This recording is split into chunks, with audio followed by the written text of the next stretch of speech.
प्रधानमंत्री नरेंद्र मोदी गुजरात के वडोदरा में सोमवार को रोड शो कर रहे हैं। पीएम ऑपरेशन सिंदूर के बाद पहली बार गुजरात पहुंचे।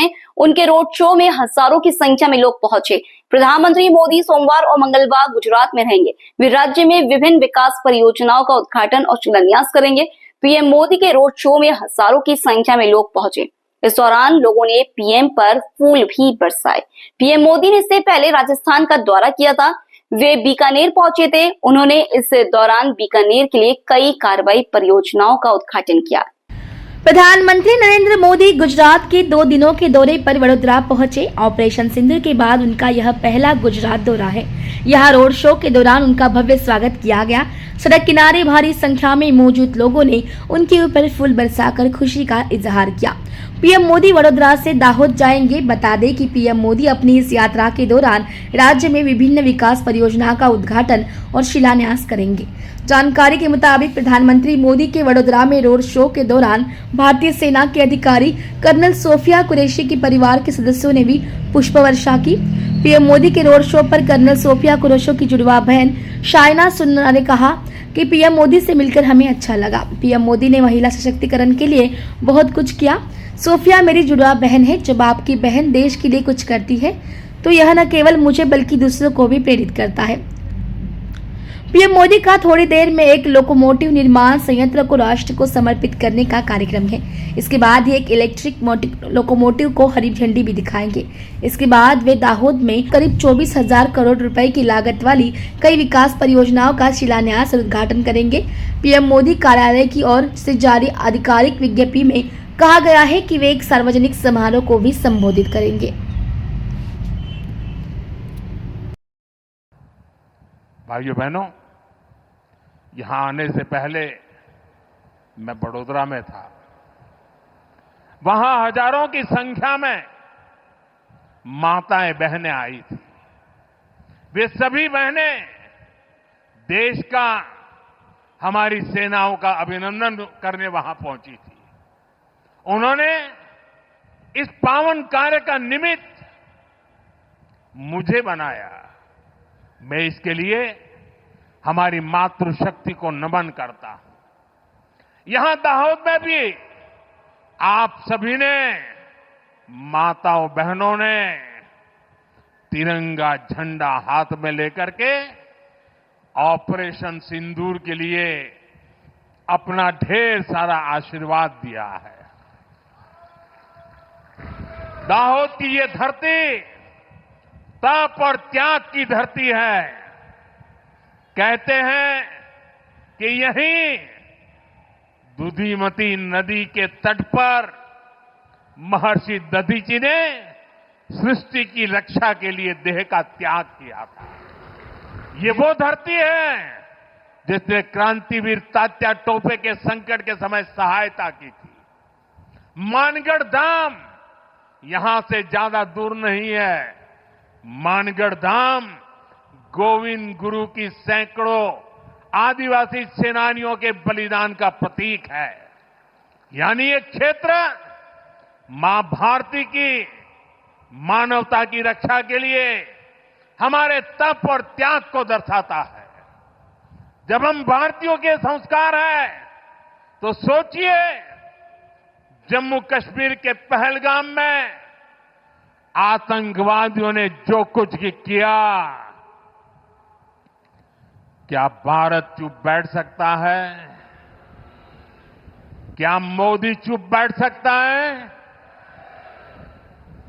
जब कोई हमारी बहनों के सिंदूर को मिटाएगा तो उसका भी मिटना तय हो जाता है।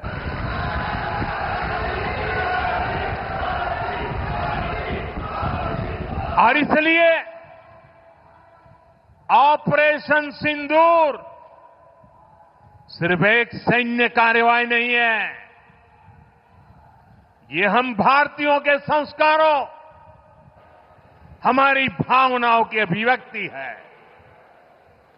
आतंक फैलाने वालों को सपने में भी सोचा नहीं होगा मोदी से मुकाबला करना कितना मुश्किल होता है।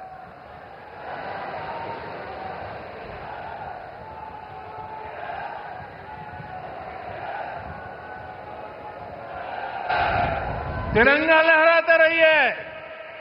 तिरंगे की आन बान शान का जरा सोचिए, बाल बच्चों के सामने पिता को गोली मार दी। आज भी वो तस्वीरें देखते हैं तो खून खौल जाता है।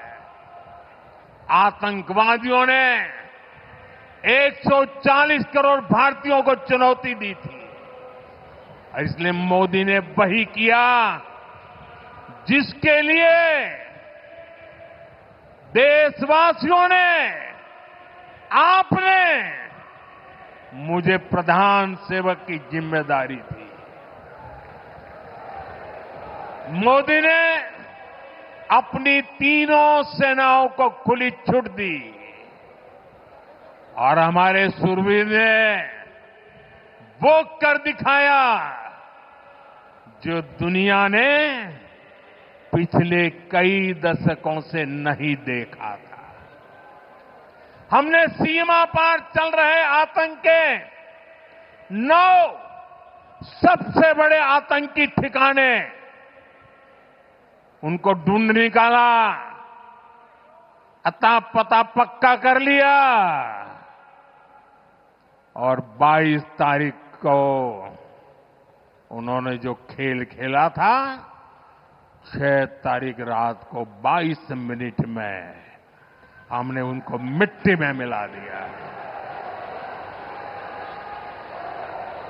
भारत की इस कार्रवाई से बौखलाकर जब पाकिस्तानी सेना ने दुस्साहस दिखाया तो हमारी सेनाओं ने पाकिस्तानी फौज को भी धूल चटा दी।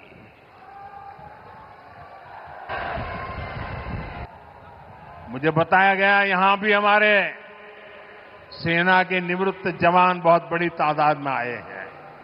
हमारे कार्यक्रम में मौजूद है, मैं उनका भी सलाम करता हूं। मैं दाहोद की इस तपोभूमि से एक बार फिर देश की सेना के शौर्य को नमन करता हूं। साथियों, बंटवारे के बाद जिस देश का जन्म हुआ उसका एकमात्र लक्ष्य भारत से दुश्मनी है, भारत से नफरत है, भारत का नुकसान करना है। लेकिन भारत का लक्ष्य अपने यहां गरीबी को दूर करना है, अपनी अर्थव्यवस्था को मजबूत करना है, खुद को विकसित बनाना है। विकसित भारत का निर्माण तभी होगा जब भारत की सेनाएं भी मजबूत होगी और हमारी अर्थव्यवस्था भी दमदार होगी। हम इसी दिशा में लगातार काम कर रहे हैं।